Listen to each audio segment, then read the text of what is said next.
นี่คักพี่น้องนี่ไดอีลีพี่น้องนี่ลังที่ซองก็ถึกเปียเลยปั๊บเลยเนาะนี่ตัวตูนตัวใหญ่อยู่โทษพี่น้องถึกนี่ตัวใหญ่อยู่นี่ทำใหญ่พี่น้องนี่มันตัวที่ซองแล้วอันนี้เนาะพี่น้องก็คือผลงานที่ว่าเฮาใส่กับดักอยู่ในมื้อนี้เนาะพี่น้องจุดทำอิฐพี่น้องจำนวน20ล่างก็ถึกอยู่4ตัวเนาะตัวนู้3ตัวแล้วก็ตัวตูนอีก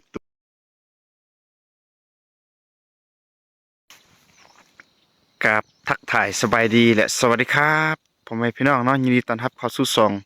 บ่าวแพงลาวเหนืออีกคือเก่าคือเดิมกันเด้อพี่น้องกับบรรยากาศยามเช้าๆจังซี่เนาะพี่น้องบ่ว่าจะเป็นพี่น้องทางฝั่งลาวบ่ฝั่งไทยแล้วก็พี่น้องต่างแดนโดยเฉพาะก็คือพี่น้องทางอเมริกาเนาะที่ว่าได้เห็นคลิปของบ่าวแพงจังซี่ก็ขอต้อนรับพี่น้องทุกคนเนาะเข้าสู่ช่องของบ่าวแพงลาวเหนืออีกเช่นเก่าเช่นเคยพี่น้องมื้อนี้เนาะแพงกับพาพี่น้องเฮาไปยามกับดักแต่เช้าๆพี่น้องเนาะเบิ่งมือยังหนาวยังสั่นอยู่พี่น้องป้ายามนี้ก็อากาศยังหนาวยังสั่นอยู่พี่น้องเนาะบ่ฮู้ว่าบ้านของพี่น้องเฮาเป็นจังไดเด้เนาะทางฝั่งไทยแล้วก็ทางฝั่งอเมริกาเฮาหนาวบ่หรือว่าบ่หนาวเนาะสำหรับทางบ้านของบ่าวแพงเนาะโดยเฉพาะก็คืออยู่ทางภาคเหนือของประเทศลาวก็คือว่าหนาวแห้งพี่น้องปีนี้นะเอาเป็นว่าตอนนี้แพงก็สิพาพี่น้องเฮาไปเลาะไปยามเบิ่งว่าสิถึกหรือบ่ก็รอลุ้นรอเบิ่งนํกันเลยเนาะพี่น้องไปเอาพี่น้องตอนนี้แพงกะสิพาพี่น้องเฮาไปเลาะไปยามเบิ่งเนาะว่าสิถึกหรือบ่ก็รอลุ้นรอเบิ่งไปนํกันพี่น้องเพราะว่าแพงก็ใส่แถวนี้ก็อยู่ใน20ล่างพี่น้องเนาะแล้วก็ล่างนึงหันใส่กับดักตูนเนาะบ่ฮู้ว่าสิถึกหรือบ่ก็คอยเบิ่งคอยลุ้นไปนํกันพี่น้องเพราะว่าตอนนี้ก็กำลังไปเนาะไปหาเป้าหมายของเฮาใจในใจก็อยากให้ถึกหั่นแหละพี่น้องเพราะเฮาก็มาใกล้เด้อีกอย่างก็ผ่านความหนาวมากว่าสิฮอดนี้ก็ฟ้าหนาวแฮงพี่น้องเอาเป็นว่าเฮาก็รอลุ้นเบิ่งนํกันพี่น้องเฮามาฮอดลางทำอิฐพี่น้องมาลุ้นเบิ่งว่าจะถึกหรือบ่จะถึกว้าพี่น้องบ่ถึกพี่น้องลั่นละลายพี่น้องป้าบนนี้หูนุพุกนะพี่น้องยอมเลยเนาะบนนี้เพียงคิดว่าสิถึกอยู่เนาะเพราะว่าเป็นหูไม่อยู่เนาะแต่ว่าบ่ถึกลั่นละลายพี่น้องว้าเสียดายแฮงเฮาก็รอลุ้นเบิ่งลางต่อไปพี่น้องมาฮอดลางที่2พี่น้องมาลุ้นมาเบิ่งนํกันว่าจะถึกหรือบ่เนาะอันนี้ก็เป็นกับดักตูนรอเบิ่งว่าจะถึกบ่เนาะเฮาก็สิเปิดเบิ่งว่ามันจะมาอยู่บ่หรือบ่มาเนาะในมื้อนี้นี่คักพี่น้องนี่ไดอีลีพี่น้องนี่ลังที่2ก็ถึกเปียเลยปั๊บเลยเนาะนี่ตัวตูนตัวใหญ่อยู่พี่น้องมันขอให้มันเฮงๆแบบนี้ไปนํกันพี่น้องเนาะเพราะว่าเฮาก็มาฮอดนี้ก็หนาวแห้งพี่น้อง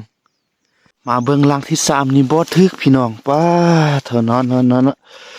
เราเบิ่งลังต่อไปเด้อพี่น้อง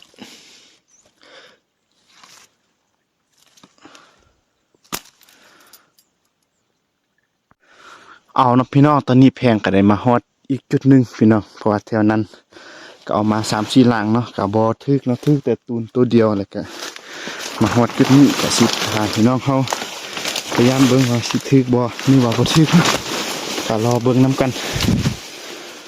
ไปโทษพี่น้องถึกนี่ตัวใหญ่อยู่นี่ทำใหญ่พี่น้องนี่มันตัวที่2แล้วรอลุ้นเบิ่งหลังต่อไปนํกันพี่น้องว่าจะมานคือเก่าบ่แถวนี้เนาะพี่น้องมันก็ค่อนข้างไปยากแดน้อยนึงเพราะว่ายามมันตึบโพดพี่น้องอีกอย่างมันหนาวเด้ก็เข้ากับค่อยไปด้วยความระมัดระวังกันนะพี่น้องก็สิรอทาลุ้นเบิ่งอย่างจะถึกบ่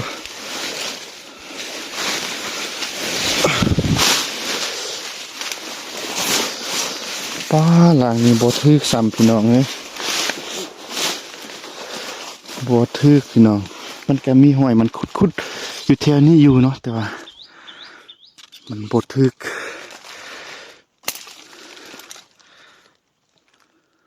หลังจากที่ว่าน้องพี่น้องเฮายามมา4-5ลังแถวนี้ก็ถึกตัวนึงพี่น้องแล้วก็สิไปเลาะยามหลังต่อไปนํกันพี่น้องป้าถึกอีกแล้วพี่น้องนี่มันพี่น้องเอ้ยตัวที่3แล้ว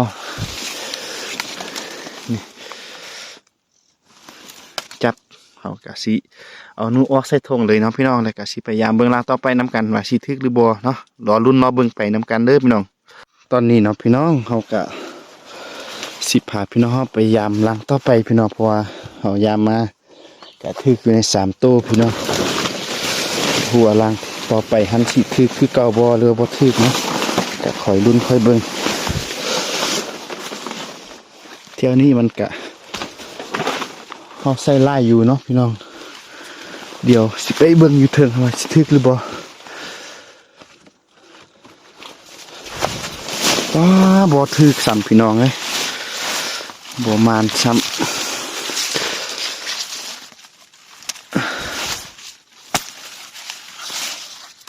เบิ่งล่างนี่ก็ถึกอีกแล้วพี่น้องนี่นูอันนี้ขาวพี่น้องนี่ถึกอีกแล้วพี่น้องนี่ยีมาอยู่มื้อนี้นะคุ้มค่าที่ว่ามาอยู่เอาเนาะพี่น้องสำหรับการมายามกับดักของเฮาในจุดนี้เนาะจุดทำอิฐอยู่ในจำนวน20ล่างเนาะก็ถึกอยู่ใน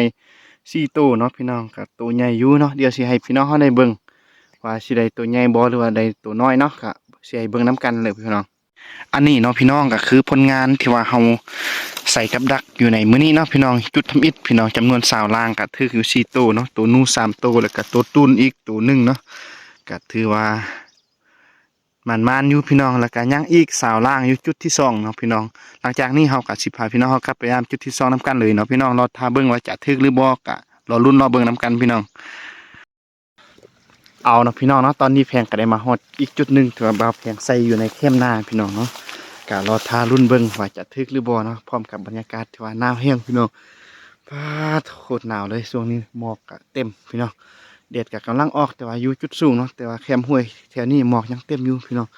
เดี๋ยวเฮาสิพาพี่น้องเฮาไปยามเบิ่งว่าจะถึกหรือบ่เนาะก็รอลุ้นรอเบิ่งนํกันพี่น้องเฮาก็สิพาพี่น้องเฮาเนาะไปยามเบิ่งแถวนี้เนาะเพราะว่าเฮาก็ใส่อยู่ใน10ล่างและอีกจุดเทิงก็10ล่างพี่น้องก็รอลุ้นรอเบิ่งน่าถึกอีกแล้วพี่น้องถึกคือมันก็ถือว่าเอาเฟืองเอาขี้เท้าเฟืองหันปกก็ถือว่าโอเคอยู่พี่น้องนะลางทำอิฐก็ถือว่ามันก็ขอให้ถึกหมดเลยพี่น้องเนาะในใจก็อยากให้ถึกลายนั่นแหละเพื่อให้มันคุ้มค่ากับการที่ว่าเฮามาด้วยความหนาวพี่น้องตัวใหญ่เติบอยู่พอได้ปีงพี่น้องหลังจากที่ว่าเฮาเอาลางทำอิฐแล้วเนาะสำหรับจุดนี้เฮาก็สิพาพี่น้องเฮาไปเบิ่งลางต่อไปเลยพี่น้องเนาะเฮาก็ใส่อยู่ในแคมป์นาหั่นพี่น้องเนาะก็บ่ได้ไปไกลดอกก็อยู่แคมป์นานี่บ่อนนูอยู่เนาะก็หลายเติบอยู่พี่น้องเฮาก็พาพี่น้องเฮาไปยามเบิ่งว่าจะถึกหรือบ่แถวนี้มันเขาเจ้าเกี่ยวข้าวเนาะพี่น้องแล้วก็มีข้าวที่ว่ามันล้นเนาะนูก็มากินหลายอยู่ป้าลาอันนี้บ่ถึกพี่น้องเนาะหลังที่2นี่บ่ถึก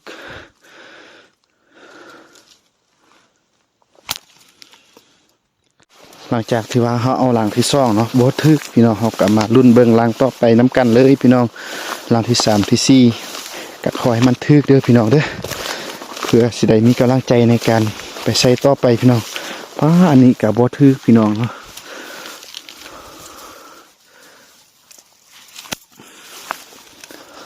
หลังที่3นี่ก็ประมาณพี่น้องเอาเนาะพี่น้องสำหรับการที่ว่าแพงได้มาเยี่ยมมายามมาเบิ่งกับดักนูที่ว่าแพงได้ใส่ในมื้อวานนี้เนาะก็ตอนนี้ก็ถือว่าสำเร็จเป็นที่เรียบร้อยแล้วเนาะพี่น้องก็บ่ได้ถึกหยังหลายเนาะพี่น้อง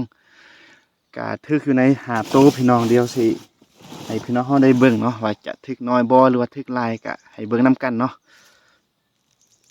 อันนี้เนาะพี่น้องมันก็คือผลงานที่ว่าเฮาใส่กับดักในมื้อนี้เนาะพี่น้องก็ถืออยู่ใน5โตพี่น้องนะตัวใหญ่อยู่เนาะอันนี้ก็ตัวตูนพี่น้องตัวตูนก็คล้ายคือตัวอ้นนั่นแหละพี่น้องแต่บ่ฮู้ว่าภาษาไทยเขาเอิ้นว่าตัวหยังเนาะภาษาลาวเขาเอิ้นว่าตัวตูนเนาะอันนี้ก็นูนาเนาะถึกจำนวน5ตัวพี่น้องก็ที่จริงกับดักของเฮาก็ยังอยู่ประมาณ 7-8 ล่างเนาะเฮาก็บ่ทันได้ยามเทื่อเนาะคันว่าเฮาสิไปถ่ายแถวนั้นก็เบิ่งไฟโทรศัพท์ของเฮาก็คือไกลสิหมดแล้วพี่น้องเฮาก็เลยปิดคลิปเท่านี้ก่อนเนาะพี่น้องเพื่อสิให้พี่น้องเฮาได้เบิ่งได้เท่านี้เนาะสำหรับในมื้อนี้หลังจากนี้เฮาก็สิไปยามเบิ่งลังสุดท้ายแถวนั้นเนาะว่าจะถึกหรือบ่เนาะก็ที่จริงก็อยากให้ถ่ายได้ถ่ายให้พี่น้องเฮาได้เบิ่ง หมดหั่นละแต่ว่าเนื่องจากไฟโทรศัพท์ของเฮาก็เหลือน้อยเนาะเฮาก็บ่ทันได้ซากในมื้อคืนนี้ก็ต้องขอโทษขออภัยนำพี่น้ำน้องเฮาก่อนเด้อพี่น้องแต่ก็ตอนนี้เฮาก็สิได้กลับบ้านกับเพื่อนก็ไปเบิ่งกับเที่ยวสุดท้ายหลังจากนั้นเฮาก็สิได้กลับบ้านกับเพื่อนนํกันพี่น้องเอาเนาะพี่น้องสำหรับการมาเยี่ยมมายามเบิ่งกับดักของเฮาในมื้อนี้เนาะก็ถึกงูอยู่ใน3-4ตัวเนาะแล้วก็ตัวตูนอีกตัวหนึงพี่น้องเนาะเฮาก็ถือว่ามาอยู่ก็คุ้มค่าอยู่ที่ได้มาแถวนี้คุ้มกับการได้สัมผัสกับอากาศหนาวพี่น้องก่อนสิมาฮอดจุดนี้ก็ถือว่าหนาวแรงสมควรแต่ว่าเฮาก็ผ่านมาได้เนาะมาเอากลับของเฮาเมื่อบ้านพี่น้องแล้วก็สุดท้ายนี้พี่น้องแพงก็เขาฝากซองอีกคือเขาคือเดิมหั่นแหละพี่น้องเนาะบ่ว่าจะเป็นพี่น้องฝั่งลาวฝั่งไทยแล้วก็พี่น้อง ต่างแดนโดยเฉพาะก็คือพี่น้องทางอเมริกาเนาะคนลาวเฮาที่อยู่อเมริกาคนไทยคนลาวที่ว่าอาศัยอยู่ต่างแดนเนาะที่ได้เห็นคลิปวิถีชีวิตจังซี่ก็อย่าลืมกดไลค์กดแชร์แล้วก็อย่าลืมเข้าไปเบิ่งอยู่ในช่องของเฮาเด้อพี่น้องเนาะพบกันใหม่อยู่ในคลิปหน้าสำหรับมื้อนี้แพงก็ต้องขอลาไปก่อนสบายดีพี่น้อง